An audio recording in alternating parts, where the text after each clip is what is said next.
Hello everyone, today we'll talk about the problem Subarray Sums Divisible by k.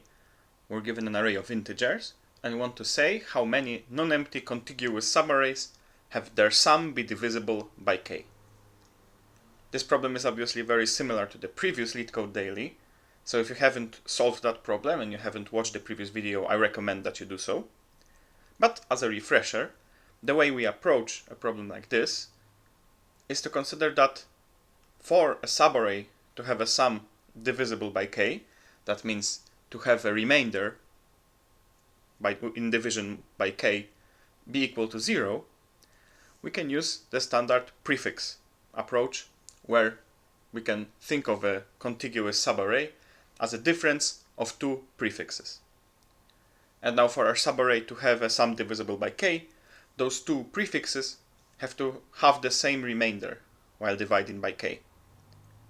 And the previous problem asked us if there existed a subarray, though a subarray of length 2 or more, that had the sum be divisible by k. Here we can also use subarrays of length 1, so that's simpler, but we have to count their number.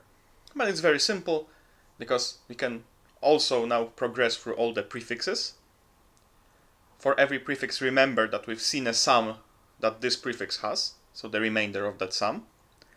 And whenever we see a new prefix which has some remainder, then every previous prefix with that same remainder gives us exactly one new contiguous subarray that has a sum divisible by k. Right?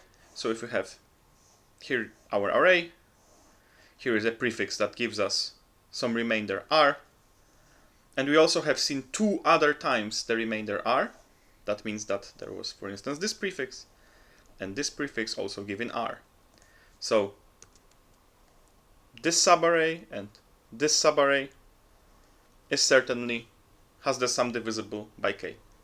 And for instance, this small subarray we would have counted when we looked at this prefix that had the sum of the remainder r.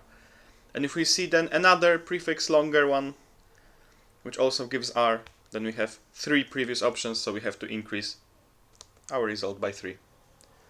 And the code is extremely simple. We just count the number of times we've seen the given remainder.